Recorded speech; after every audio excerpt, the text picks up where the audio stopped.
Hello and welcome to our Kentucky Board of Education Awards Committee meeting. Welcome back to our committee members. We are here virtually again. One day we'll meet in person and I'll look forward to that day. Welcome to all of those who are viewing this remotely. Before we begin, just a few notes to announce about conducting virtual meetings.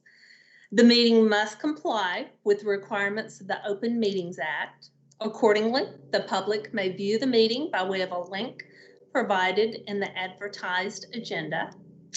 Please ensure, members, that your video is streaming and you can be seen throughout the duration of the meeting.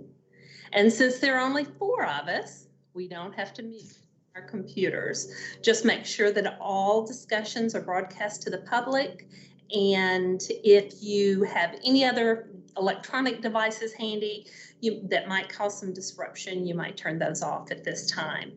There will be a couple of votes during this time, 2, and a roll call will be necessary to record the vote of each board member. And you know this routine: state your name, we'll pause, and I vote yes or I vote no.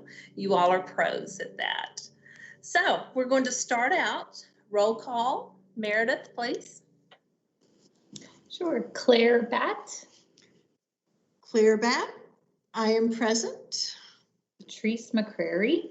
Patrice McCrary, present. Soliana Mesfin. Soliana Mesfin, present. Lou Young. This is Lou Young, and I am present. Okay, Chair, all members are present. Thank you, Meredith.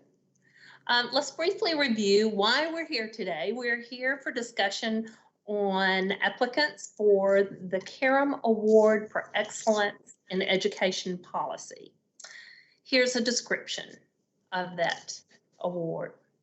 David Karem served on the Kentucky Board of Education from 2009 through 2016. He served for 33 years in the Kentucky State Senate and as chair of the Senate Education Committee. During his tenure in the Kentucky General Assembly, Karem championed the passage of the Kentucky Education Reform Act, or KERA, as we've called it, and led the efforts for the 4% school tax levy by school districts.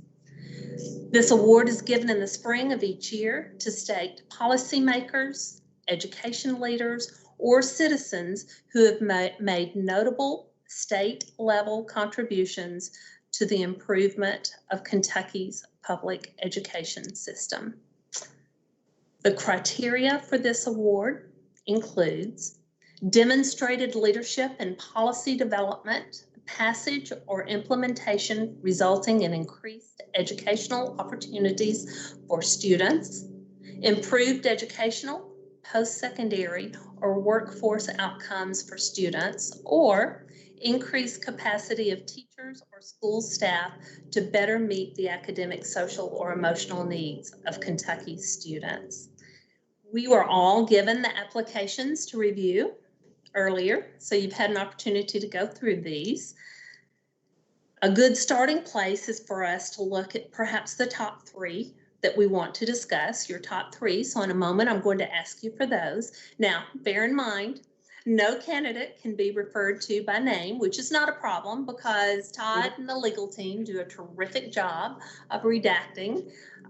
So there's no way we are going to use any names, but also be careful about sharing any confidential information throughout this process. I typically ask you all to start out with your numbers, and I was thinking maybe that's not so fair to always make you all start. So if you will bear with me, I'll share first this time my top 3 choices. My top 3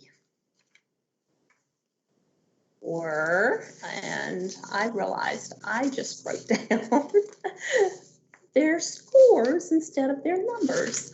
So my top 3, it would be number 3, number 4, and number 5. Claire, would you share yours, please? All right. I had number 3, number 5, and number 1.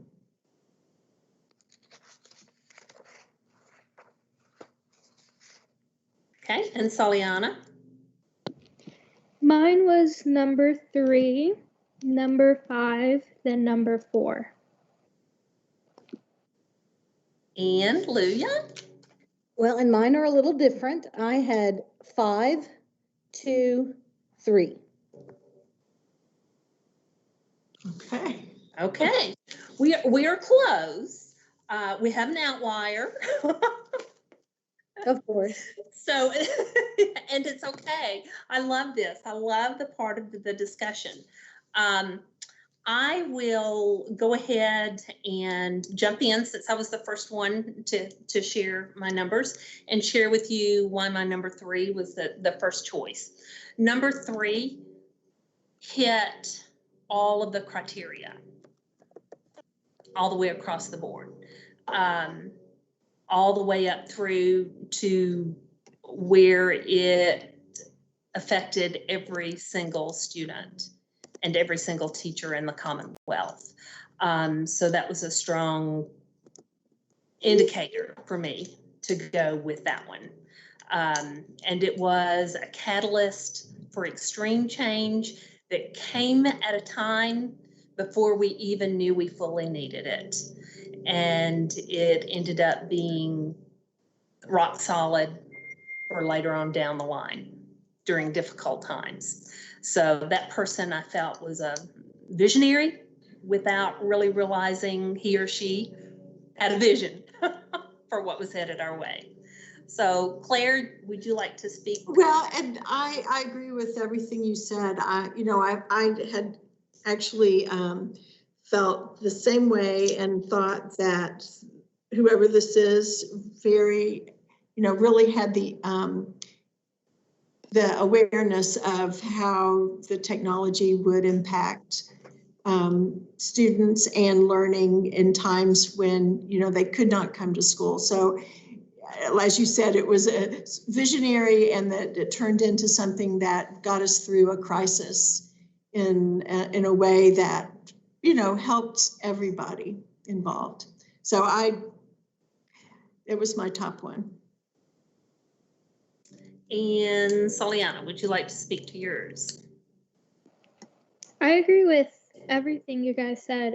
I think they played a really vital role in establishing what they did with our education system and how much it impacts us to this day currently and for the future going on, And I love how they didn't settle for what the outcome was going to be, and they fought and they built into this great thing that we still use and we will continue to use in our education system. So that's why number 3 was my top choice.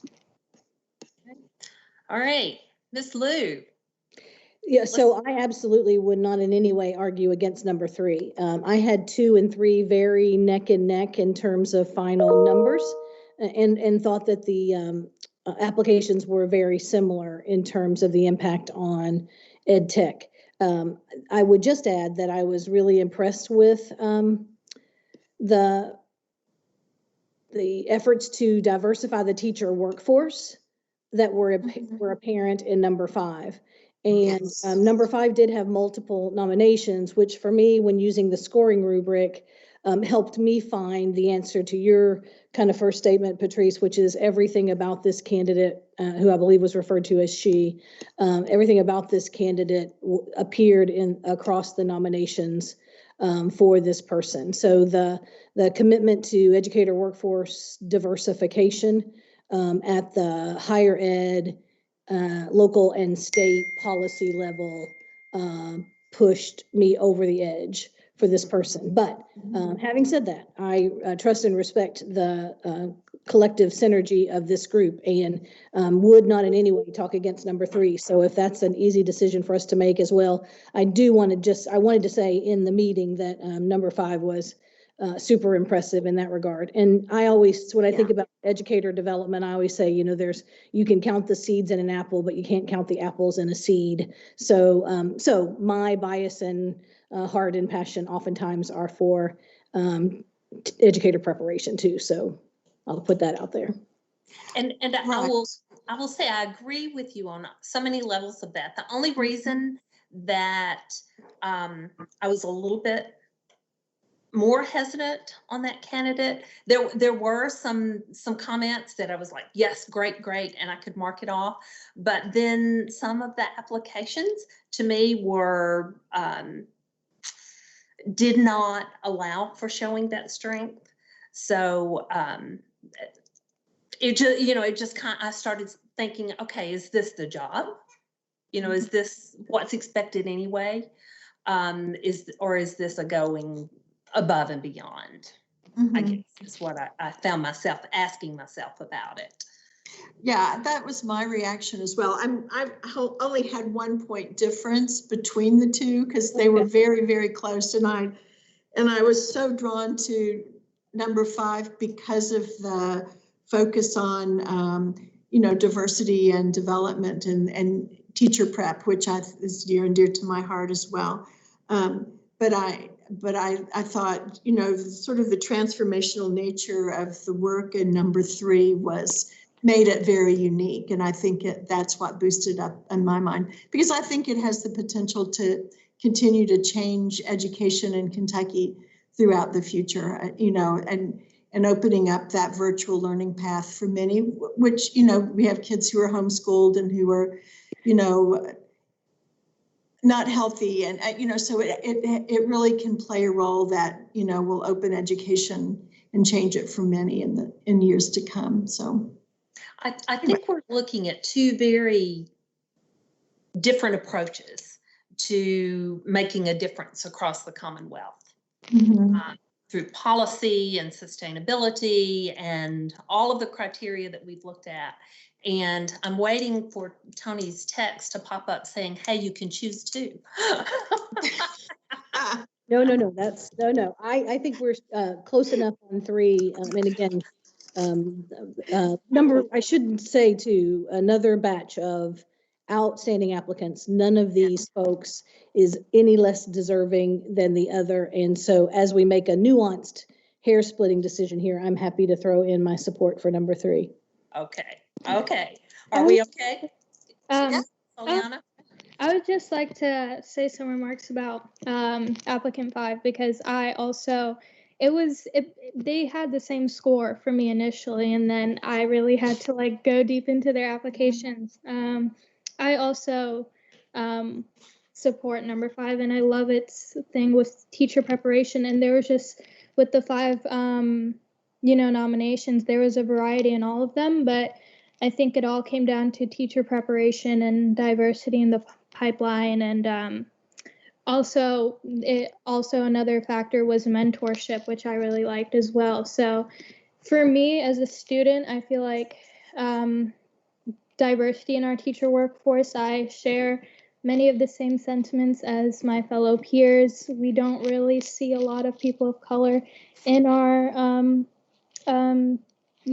teacher in our teachers, so as well as women and men as well. So that also, as a student, I was drawn to nominee 5, but then also with nominee 3, you have I just feel like it aligned a little bit more with the scoring rubric.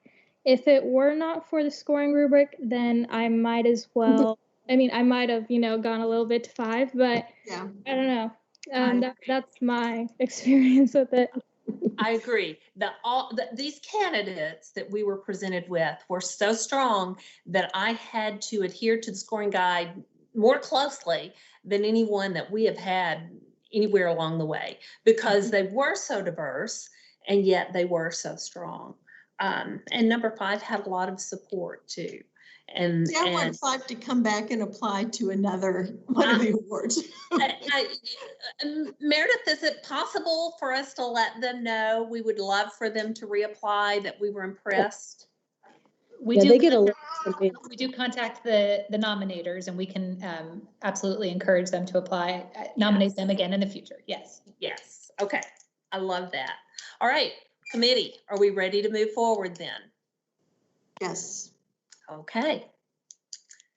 Based on this candidate's demonstrated leadership and policy development, passage or implementation resulting in increased educational opportunities for students, improved educational, post-secondary or workforce outcomes for students, or increased capacity of teachers or school staff to better meet the academic, social, or emotional needs of Kentucky students, I would ask the committee to entertain a motion to approve candidate number 3 as the recipient of the 2021 Karem Award for Excellence in Education Policy.